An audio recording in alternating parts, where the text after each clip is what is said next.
بسم الله الرحمن الرحیم. قدرمن لیدونکو او اوریدونکو او ګرانو هیوادوالو سلامونه احترامات مې ومنئ. نن شپږم د دسمبر کال 2015 چې د شنبې ورځ سره سمون خوري ستاسو خدمت کې حاضر یم. نن د سیمې او د افغانستان پاکستان د کړکېچ نړیوال ځینې واړه موضوعات د امیر اخیستي دي. انشاءالله ځکه چې درې موضوعات ډېر زیات اړین او مهم نو په همدغه درې موضوعاتو به زیات خپل تمرکز لرو. یو چې پاکستان یو ځل بیا پر افغانستان په حریم باندې برید کړی دی، بل په پاکستان کې دننه کورني جنگ خواته تک مسله ده، او دریم د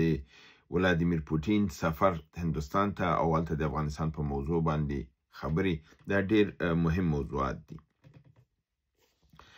راځم پرون ماښام ناوخته یعنی ماسخوتن ته نږدې وخت کې د پاکستان د خوا نه د افغانستان په سپین بولدک په سیمه باندې او د چمن په ساحه باندې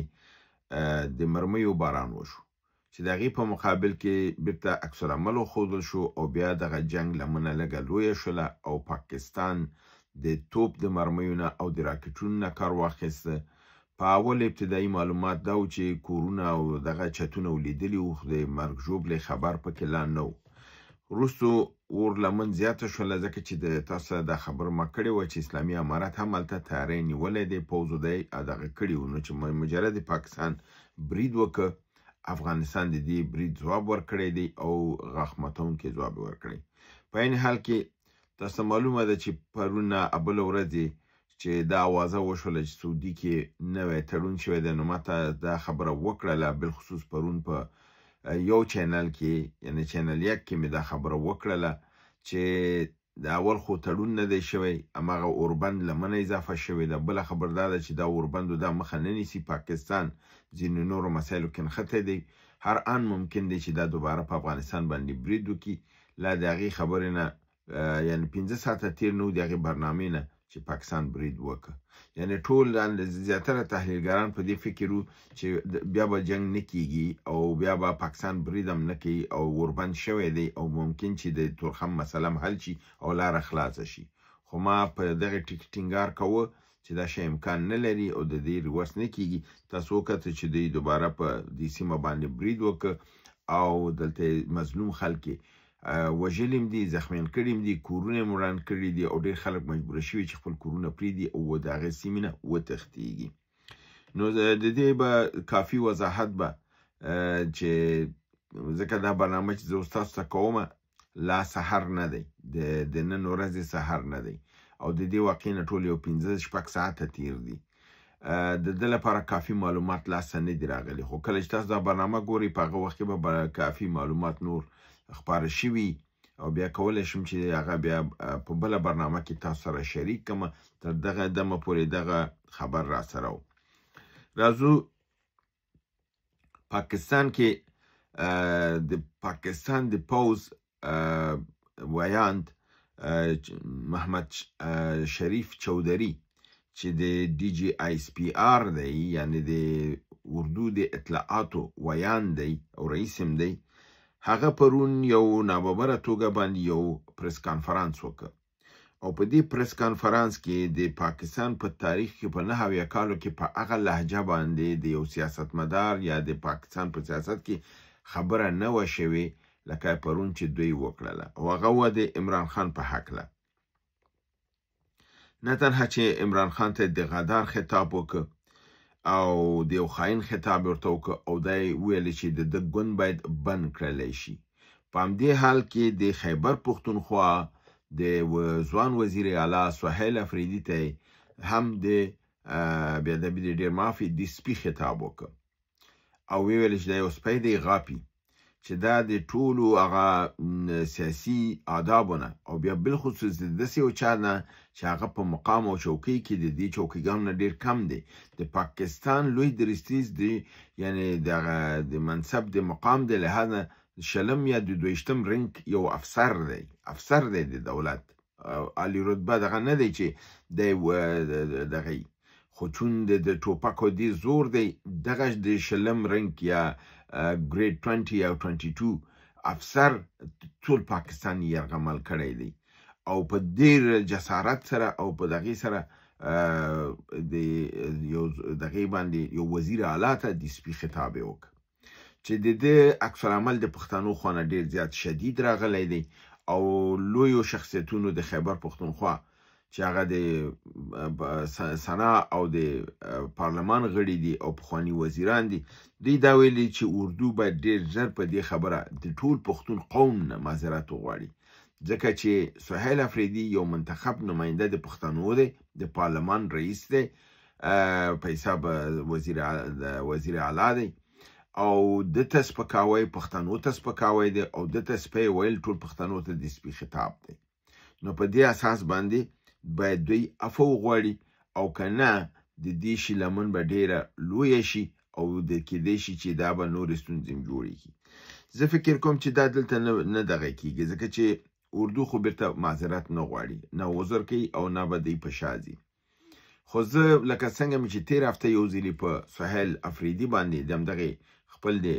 صفحې او د دغې ټریبیون نه مې غږ وکړ چې دغه اوس موقع ده چې پښتانه باید ودرېږي یعنی ګورئ د افغانستان پښتانه ستاسو ملاتړ ته ولاړ دي او د خیبر پښتونخوا کې هم تحریک روان دی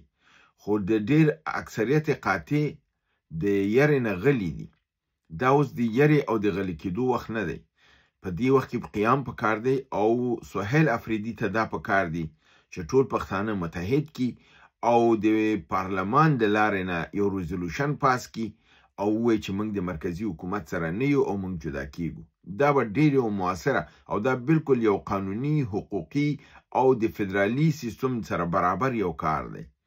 د فدرالي سیستم وی هم د لپاره که مرکز سره ستاسو جوړه نه راځي او هغه ظلم کوي تاسو نه استحصال کوي تاسو کولی شئ نه جدا شئ نو زما غږ دی د خیبر پښتونخوا په ټول پښتنو باندې او بالخصوص په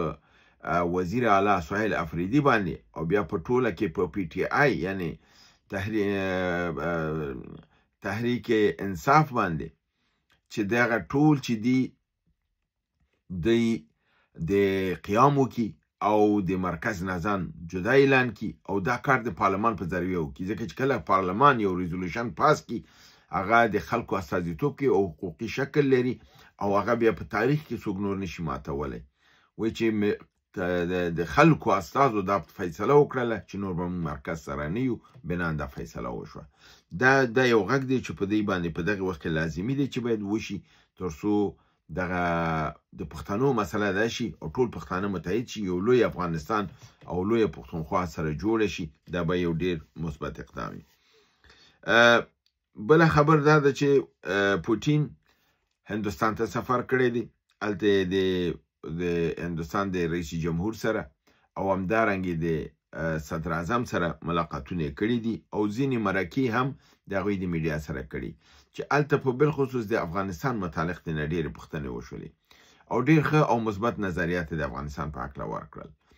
هغې ویلې چې د افغانستان بېثباتي د سیمې بېثباتي ده فلهذا ټولو ته پکار ده د په سیمه کې چې د افغانستان سره لاس ورکړي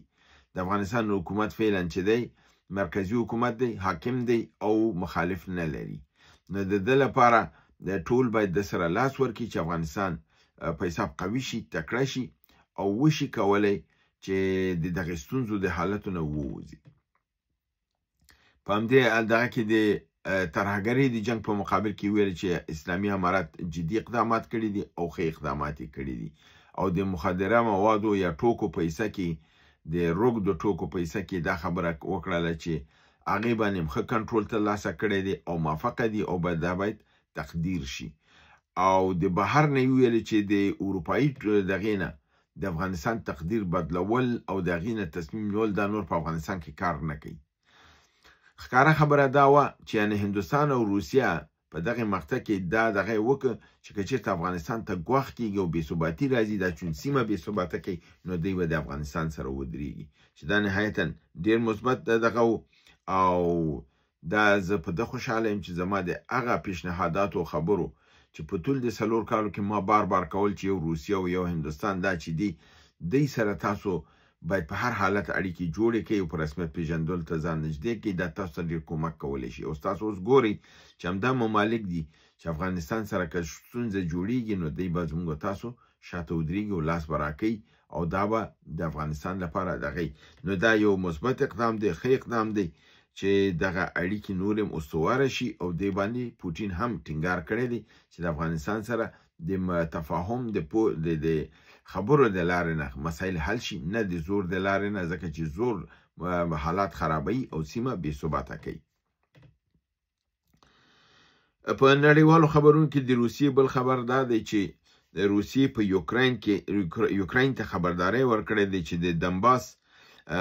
سیمه چې ده د دنه خپل پوځ وباسي، ځکه چې روسیه تصمیم لري چې دنباس هم ونیسي او دا کی د یوکراین د مخالفت کړی دی، ویلي چې تر اخره به جنګیږو. روسیه ورته ویلي دی چې که غواړي چې عسکر هم تلف نشي نو ښه دا ده چې په شا لاړ شي او سیمه پرېږدي، که پرې هم نه ښودله که په زور او که په رضایي دا سیمه درنه اخلو او دا سیمه پاکوو. بل نړیوال خبر دا دی چې تاسو معلومه ده د نیویارک نوي میر آیا خاروال ممداني دا خبره کړې وه چې که نتنیاهو نیویارک ته راشي نو زه به هغه د نړیوالې جنایي محکمې په حکم سره گرفتاروم، ځکه د جنایت کړی دی. نو تاسو دا معلومه ده چې پرون ګوتیرش د ملګرو ملتونو رئیس دا خبر وکړه چې اسرائیل په غزه کې جنگي جنایات ترسره کړي دي او دا د نړیوالو قوانینو تخلف شوی دی او دا قابل دی په حساب قضایي حکم دی او د قضایي دغې لپاره باید محکمه لازمه لري، باید دا جنایت باید تحقیق شي. یعنی دا جنایت شوی دی او نړۍ باید د ده لپاره ودرېږي، ځکه چې اسرائیل دا کار کړی. نو د دې په اساس باندې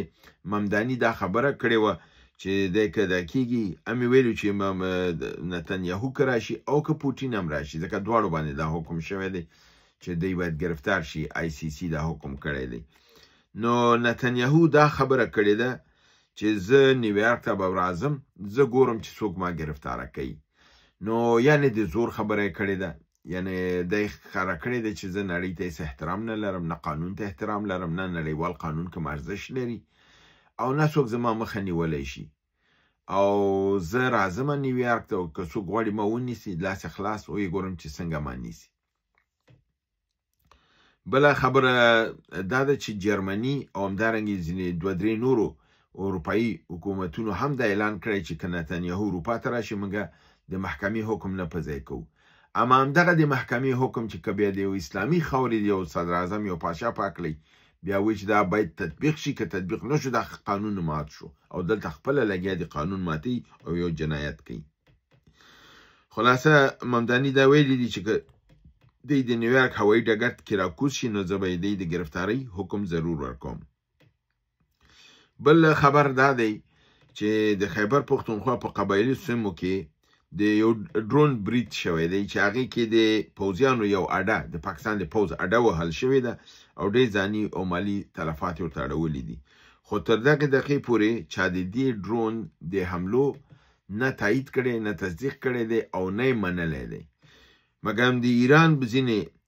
رسنیو چینلونو دا خبره کړې ده چې دا ډرون د اسلامي امارت ډرون و، تللی دی د پاکستان پوځ اډه یې وهلې ده او بیرته کامیابه راغلی دي، خو د اسلامي امارت د خوا نه دا خبره تایید شوې نه ده، نه تصدیق شوې نه ده او نه یې ښه ویلي نه یې بد ویلي دي، خو په میډیا کې دا خبر دی، دا مې تاسو سره شریک کړم. او یو ځلې بیا دا خبر دغه دی چې اکثریت قاطع د لیدونکو چې زموږ برنامې ګوري هغه یې دغه کړی دی چې سرحد د په هېڅ قیمت د پاکستان سره نه خلاصېږي او دا چې زه ګورم د اکثریت ټول یعنې تر دې حده بس دوستان لیکلي چې موږ مرګ قبول دی د ولږې نه، خو د پاکستان سره دروازه خلاصول نه غواړو. چې زه دا یو دی نو چې زه تاسو سره ورسوم. په دې زمره کې یو نوې خور زموږ تاسو صفحې ته راغلې وه په نامه د زرغونه آر، هغه هم دا لیکلي چې د دغې باید وازه نشي دا دروازه. ثنا هاشمي خور هم دا ادا کړې وه او نورو خویندو هم چنان دا تقاضا کړې وه چې باید د دې د دروازې نه خلاصېدلو باندې ټینګار وشي. او اکثرا دوستان د ښځو د تعلیم او د حقوقو لپاره هم آواز اوچتوي او ماته وایي دا آواز هم اوچت کړه چې اسلامي امارت باید که غواړي چې ملت ورنه خوشحاله شي او په څنګ کې ودرېږي ښوونځی باید خلاص کړي، قانون اساسي باید ورکړي، د ملت خبرو ته باید غوږ کېږدي او اخره خبر مې دا ده چې چینل سبسکرایب کړئ، لایک یې کړئ، زنګوله ووهئ او دوستانو سره شریکه کړئ. هغه اوله ورځ چې مې خواهش وکړ هغه ورځ باندې ډېر ښه 200 تر 220 تنو سبسکرایب کړی. بیا پرون تعداد نسبتا 120 تنو سبسکرایب کړی. که دغې ته قوت ورکړو چې دا زیات شي، دا به زموږ تاسو لپاره د چینل لپاره به ښه او هیله ده چې برنامه وګورئ، خوښ کړئ او دوستانو سره شریکه کړئ. تر بل برنامې چې تاسو حضور ته حاضرېږم، تاسو په لوی پروردګار عالمیان سپارم. وما علینا الا البلاغ.